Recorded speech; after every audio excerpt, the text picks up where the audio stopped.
ამ თემას სრულიად იმიტომ არ დავეთანხმე, რომ ნერვებს ბოდავ ბიჭო. რატომ ბოდა? მომიდობა ბენიერებას და ხსნობა და საუბარი. ნუ თუ ეგრე არ ხდება, შეიძლება სხვა გზას რომ მიმართო, მაგრამ მოლაპარაკებს მე ხა. აი, ნიცა. მოგესალმებით. ეთანხმები თუ არ ეთანხმები, ამას არ აქვს მნიშვნელობა. აქ მთავარია რატომ. ჩემი გადაცემის პირველი სტუმარია ელენე დავითაია. მოგესალმები ელენე. გამარჯობა. თავიდანვე შეგახსენებ, რომ აქ კითხვებს მე ვსვამ. მოდი გადავიდეთ პირველ თემაზე.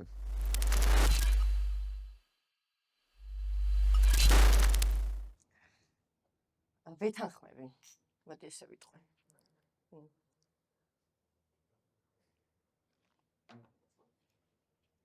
შენ გაქვს ელენე 30 წამი, რომ დააფიქსირო შენი აზრი. რატომ ვეთანხმები? რა თქმა უნდა და გისმენთ. ზოგადად ვფიქრობ, რომ ჩვენს ცხოვრებაში დღეს ფული ერთ-ერთი მნიშვნელოვანია. ყველაზე მნიშვნელოვანი რა თქმა უნდა არ არის, მაგრამ იმდენი რამის გაკეთება შეგიძლია, ჩემი აზრით, როდესაც გაქვს საშუალება და გაქვს ფული, რომ ვეთანხმები. სრულიად არ ვეთანხმები, რა თქმა უნდა. ეს იყო შენი არგუმენტები ამასთან დაკავშირებით. შენ ელენე შენი აზრის დასაფიქსირებლად დაგჭირდა 21 წამი, სულ რაღაც. მე კიდე არ დავეთანხმე. ხარტესი.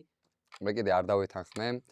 რას? ფულთან დაკავშირებით, მეგონა რომ შენც არ დაეთანხმებოდი და მინდა გითხრა რომ იქიდან გამომდინარე არ ვეთანხმები ამას, რომ საერთოდ არ უყურებ ფულში ბედნიერებას. ფულით ვერ შეიძლება ბედნიერ, ფული შეიძლება იყიდო რაღაც მატერიალური.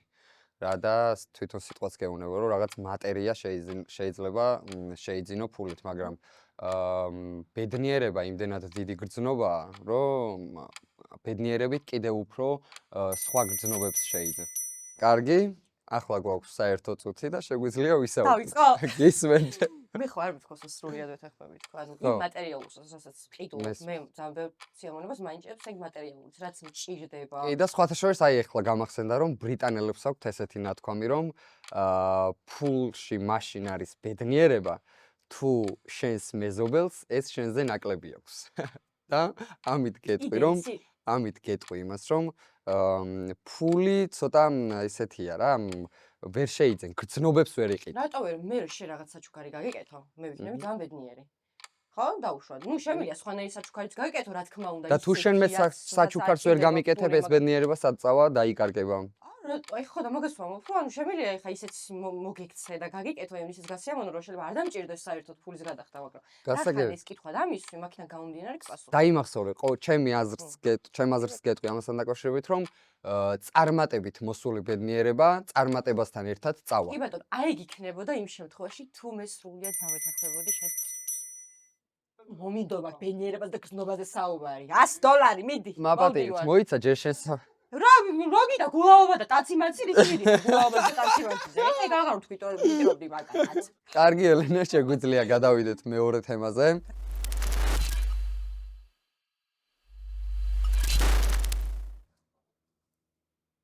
აგვიმარჯოს.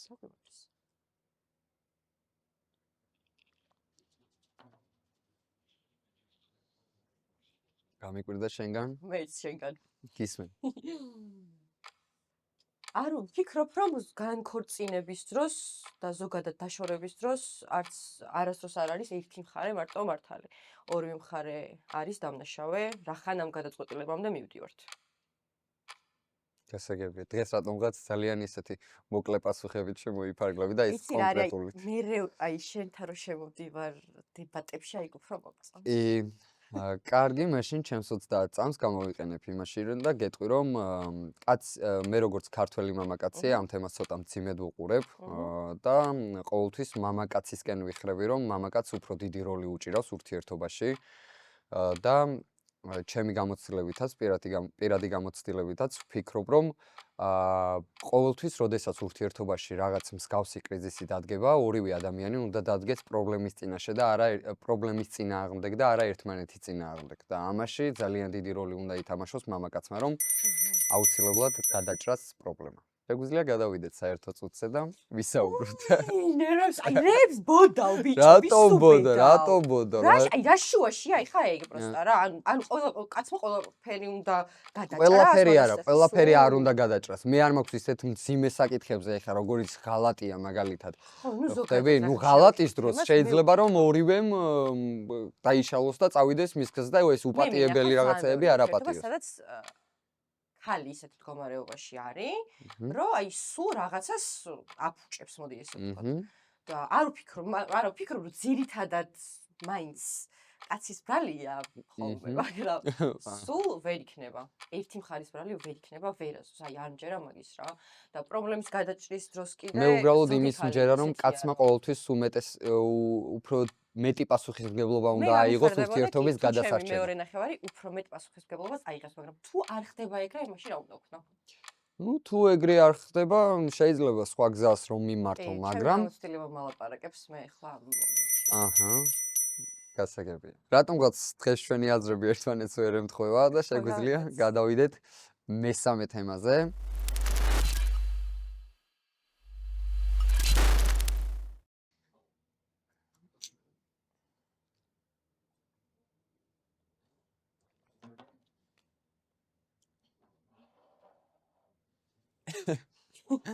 გისმენთ? მე ვფიქრობ, რომ პატიება ყოველთვის კარგი, მარტო იმ შემთხვევაში არის, თუ დარწმუნებული ხარ და იცი, რომ ადამიანი იგივეს არ ჩაიდენს, ან გამოსწორდება, ან ასე შემდეგ. მე ვფიქრობ, რომ და მქონია შემთხვევები და ხშირად ისე, რომ მიპატიებია სულ მართლა ყოველთვის, ერთი და იგივეზეც კი, მაგრამ არაფერი არ შეცვლილა ამით, ამიტომ პირადი გამოცდილებით ისო პირადი გამოცდილება კი მეგობრობაშიც და ურთიერთობაშიც რამს არა ამ თემას სრულიად იმიტომ არ დავეთანხმე რომ მაგალითისთვის გეტყვი უბრალოდ ძალიან მაგალითს მოვიყვან რომ აი თუ ადამიანი რაღაცას დამიშავებს მე რომ ამ ყველაფერს ზურგი შევაქციო და იცი რა თავი ჩავხარო და ამაზე არაფერი არ ვთქვა უბრალოდ გავჩუმდე ამ შემთხვევაში უფრო დამნაშავედ ვიგრძნობ თავს იმიტომ რომ ამ ადამიანს მე არ დავანახე სწორი გზა, ხვდები? და ამ ადამიანთან ეს ადამიანი მე ისევ იმ შეცდომაში დავტოვე, რა შეცდომაშიც იყო იმ მომენტში. და მან არ იცოდა შეიძლება რა საკეთებდა და უბრალოდ გაუაზრებლად გააკეთა ეს თავისი დანაშაული.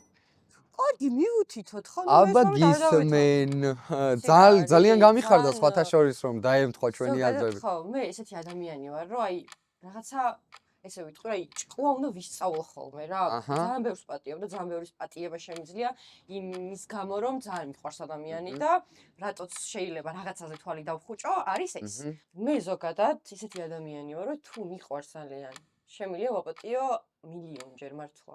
უბრალოდ არის მე რაღაცა მომენტი, რასაც ხო და მორჩა აი სურო სხვარი რომ უკვე ბევრჯერ როცა ხდება ერთი და იგივე და ეს სისულელეში როცა გადაგდის უკვე ამდენი პატიება კი ვაღიარებ რომ მოგცეულ ვარ ნუ ნიშნავს ხა ეგ სისულელეს კი ნამდვილად და მოგცეულ ვარ სულელურადაც კი ძალიან გამიხარდა რომ ჩვენი აზრებიც დაემთხვა და შეგვიძლია გადავიდეთ მეოთხე თემაზე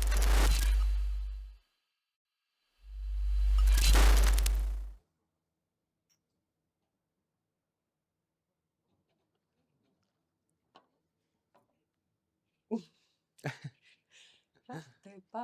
მარტო ერთხელ დავემთხიეთ. კაი, მოიცა?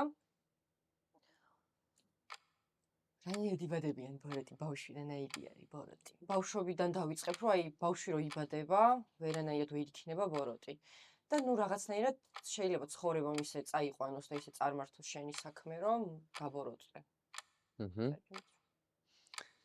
მისაღები პასუხია. მოკლე და კონკრეტული. მე გეტყვი იმას, რომ ყველა ადამიანშია ბოროტების მარცვალი, უბრალოდ, როდესაც დრო გადის, იზრდები, ყალიბდები, არ უნდა მიცე შენ თავს იმის საშუალება, რომ ეს სიბოროტე რაღაცნაირად გამოვლინდეს, გამომშღავნდეს და თუ შენ ამ მარცვალს წყალს დაუსხამ, ეს აუცილებლად გაიზრდება შენში და აუცილებლად გამოვლინდება, ხვდები?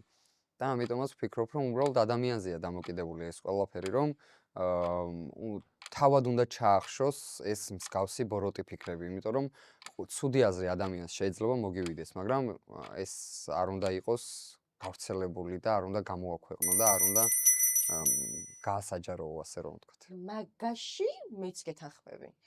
მაგრამ ეგეც ხო არის რაღაც ჩამოყალიბება ნელ-ნელა. კი, არის ჩამოყალიბებაშიც არის, მაგრამ რა მომენტია, იცი? უფრო სიკეთისკენ უნდა რამდენჯერ ყოფილა მაგალითად მომენტი ადამიანები ვართ ყველას მოგწლია ეგ მომენტი რომ მოგწლია ძალიან ცუდი აზრი ხვდები? ძალიან ცუდი აზრი მოგწლია, მაგრამ მაინც ადექი და ეს შენში უბრალოდ ჩაკალი ასე ცუდად რო ვთქვა. ხა რომ აი როტად ჩამოყალიბდეს ადამიანი. ხო, ნუ შური ეს ყველაფერი მე ერთად როცა ხო, ეს ყველაფერი როცა ერთად გროვდება, უკვე ადამიანის ფსიქოლოგია ამას ვერ იტევს და სადღაც ისე ბუმ და სკდება, ხვდები? უბრალოდ და მე ხდება უკვე ამ ყველაფრის გამოვლინება ესე ხალხში და ამიტომაც ჩვენი რელიგიიდან გამომდინარე, ჩვენი ქართველობიდან გამომდინარე, მე მგონი რომ ჩვენი ერთს მით უმეტეს არ ესწავლება ეგ რომ ეს ცუდი აზრი, ცუდი ფიქრი ადამიანები ვარ შეიძლება მოვიდეს, მაგრამ უნდა გავაქარწყლოთ. ძალიან კარგი და შეგვიძლია გადავიდეთ მეხუთე თემაზე, რაღაცა გიქნება შენ ხა ბოლოზე. რაც ძალიან მომწონს.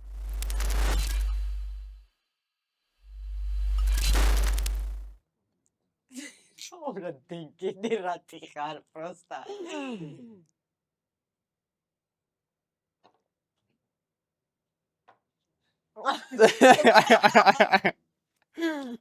სხვას რაც ელოდი გისმენ ელენე გამოიყენე შენი 30 რა თქმა უნდა, წამი. ეხლა მაგაზე როგორ შეიძლება რომ მეთქვა რომ ანუ არ უხდებიან მე და შენ, ანუ საჯერითი იქიდან უფრო მჯერა ეს ყველაფერი, ანუ ხალხისგან გამომდინარე რომ ყველა მაგას ამბობდა რომ რა ლამაზები ხართ, რა კარგები ხართ და ეს სასცენოდ ზოგადად ძალიან მნიშვნელოვანია და ძალიან კარგია.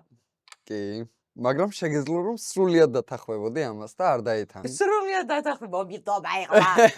აბა ეხლა მეგისმენ. მეგონა რომ სრულიად დაეთანხმებოდი, მაგრამ უბრალოდ დაეთანხმე. პირველი ამას გეტყვი. მე კიდე სრულიად იმიტომ დავეთანხმე, რომ რაღაც ერთნაირი ხასიათის ადამიანები ვართ თითქოს. ანუ ორივეს გაგვაჩნია ძალიან დიდი მეგობრობის უნარი, რაც მე და შენ გვაკავშირებს ერთმანეთთან ეს მეგობრობა და აი არ ვაგრძნობინებთ თითქოს ადამიანს ჩვენთან დისკომფორტს ხვდები? ანუ ეს არ მოხდება რა, აი ესეთი შეგრძნება მოხდა და ამიტომაც ვფიქრობ რომ ვხვდებით ერთმანეთს. აი მეც სრულიად ძალიან კარგი თუ დამეთახე. ანუ მინდა გითხრა რომ ზოგადად რომ აი მაგიდან გამომდინარე უფრო შეიძლება მოვწონდეთ ხალხს ერთად რომ აი ეგ იგრძნობა ზუსტად ანუ ეგ რაღაც აურა და ენერგეტიკა აი ეგ აურა ზუსტად არის დადებითი რა თქმა უნდა რამდენჯერ გვითხრა გოჩამ რომ ძალიან საყვარელი წყვილი ხარ ხო და აი რაღაც შესაფერიც ხდები აი ყველგან სადაც ბევრჯერ ყოფილ ვართ კიდეც ერთად გასართობადაც სხვადასხვა ადგილას წასული და იქაც აშკარად შესამჩნევია იგრძნობა რამდენად ვუგებთ ერთმანეთს და სიტყვებსაც ეგ მოწონთ და აი რაღაცნაირად ვახალისებთ კი ძალიან ვახალისებთ ყველას ხო და ძალიან მიხარია ეს ამბავი ძალიან დიდი მადლობა სტუმრობისთვის ჩემო არაჩვეულებრივო და გისურვებ წარმატებებს და ძალიან კაია რომ ესეთი გადაცემა დაიწყო ძალიან სასიამოვნო და ძალიან დიდი მადლობა ჩემი გადაცემის პირველი სტუმარი იყო ელენე დავითაია